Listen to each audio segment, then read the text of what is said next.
Greetings, alpacas. Welcome to Sweet Talks, a show where we talk about random stuff while we wait for our videos to render. Today, in honor of Deadpool 2 coming out, which was great by the way, we're going to be discussing the history of fourth wall breaks in cinema. What in the actual ass?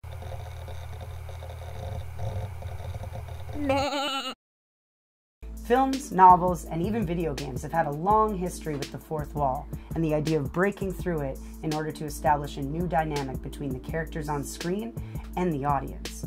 Now, this has been explored in a lot of different works of fiction, and a shining example of that is the merc with the mouth, Deadpool. Breaking the fourth wall is the trademark of that character. However, that's just the tip of the iceberg. To get a true understanding of what breaking the fourth wall is and means, we need to go to the dawn of the dramatic arts. Now, for those of you who are unfamiliar, or maybe you just have a vague understanding of what breaking the fourth wall actually means, picture this. It's the 16th century, you're at a Shakespearean play. On the stage, you see a set. It's 3 walls made to look like a bedroom. During one of the scenes, a major character walks to the edge of the stage and begins emoting and talking to the audience. Now, he has literally left the set, walked through an invisible barrier between the audience and the characters on the stage, and has begun addressing them directly.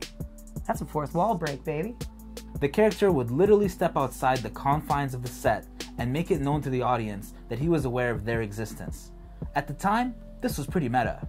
Now, before we get on to some examples, I think it's important that we go over one rule that we've kind of agreed defines a fourth wall break, and that is there needs to be a fourth wall established and broken in order for it to be a true fourth wall break. Now, the reason we bring this up is because shows like Trailer Park Boys, The Office, reality TV have all had this kind of cheating way of doing fourth wall breaks. Yes, they technically are, but no, they are not, because they don't have that fourth wall built in. In the shows, they don't really address their audiences, and you don't know if they're addressing the camera and crew or the audience itself. So the fourth wall, they know that the fourth wall does not exist, so they're not breaking it if the wall's not there. I think what is important to know is that shows like Trailer Park Boys, The Office, they're aware of the cameras, and that being the case, there's a fictional audience already built into the show. So when they address the camera, they're not addressing us, the audience watching, they're addressing the fictional audience of that universe. And therefore, it's not a fourth wall break. Not a true fourth wall break. Yes. Although these can be used to great effect for a comedic device, like when you see, Jim looking at the camera right after he pranks Dwight, or when Ricky throws the crew's equipment all over the place in Trailer Park Boys. Like, they really give you an insight into what the character is actually like because he's interacting with the audience. And although they can be funny, they can also be incredibly intimidating. For example, in House of Cards, when Frank Underwood addresses you, the audience, directly, you kind of feel dirty, almost, in a sense. Definitely. He almost does that, like, old buddy, like, hey man, here's what I'm gonna do, and here's what's gonna happen. And explains it to you like you're an inside man in his entourage and his, like, group.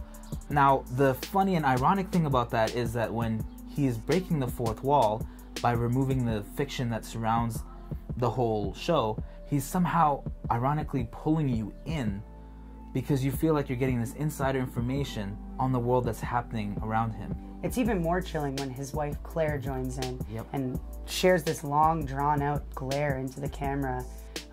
Frank states that we don't submit to terror, we create the terror. And they both look into the camera, and it's really eerie, actually. Yeah, it's intimidating. Some films have taken the concept of breaking the fourth wall to new experimental levels, and a good example of this is the American remake of the film Funny Games. Now, this movie has a really interesting history. It was directed by Michael Haneke twice. Once in 1997 with unknown German actors, and then again with American actors so that he could get a little more traction in America. He wanted a Western audience to see this film. Now, in the film, it's a bit of a home invasion type story. It's very offbeat and strange, but basically these characters are trapped in this house with 2 young punks, I guess you would call them. And there's a scene where Naomi Watts shoots one of these guys with a shotgun, and he ends up flying against a wall and dying. I remember this scene. Yeah, it was intense. Seeing it for the first time blew my mind. So while this is happening, the brother starts freaking out and he goes and looks in the couch and finds a remote control for a TV. Hits rewind. He rewinds the scene back to where his brother was still alive and fine, and right before Naomi Watts goes for that gun, he stops her, thus saving his brother. Like, can you imagine what, like, how can you even survive a film? How can you root for the good guys when the antagonists have the power of just reversing anything they want? And while they did not stare into the camera to initiate the fourth wall break, it was broken with the character acknowledging the existence of this fictitious work and then altering the ending to it in a sense. It was very intense. And if you guys want to see a more in-depth look at that film, like, leave it in the comments below. I think we'd both be into kind of dissecting that a little more. Now, back to Deadpool 2.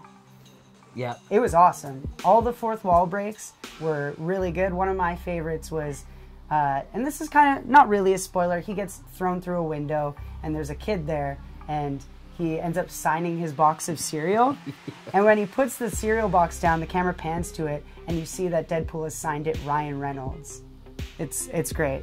And he's done this quite a bit throughout the entire 2 movies. The one where he talks about breaking a fourth wall within a fourth wall, him addressing his existence as Ryan Reynolds, him talking about the DC universe, the Ferris Bueller thing. Yeah, like, consistently, like, he does it in such a way that he doesn't have to stare at the camera, but the references he's making are outside of this fictitious work consistently. That is one of the best used examples of this, and that's why I think the Merc with the Mouth consistently uses the fourth wall as his go-to technique. I think that's his real superpower.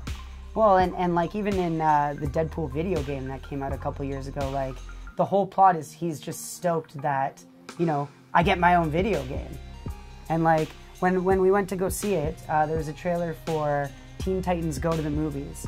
And it's a Teen Titans movie, and the whole thing is that, like, all these superheroes, you know, Justice League, all the Marvel guys, they all get their own movie, and they want their own movie. So the whole movie is them trying to get a movie made about them. Like, some of them are pretty clever. Yeah.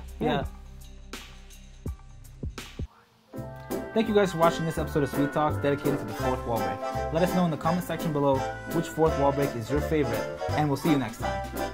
We have a brand new store with all your favorite alpaca gear. You can choose from a variety of items and even customize your colors. Want to show your support but merch isn't your thing? Check out our Patreon and get access to exclusive rewards. This month's top donors get a limited edition Elsa poster. Be sure to click the link below and see how you can join the Alpacalypse.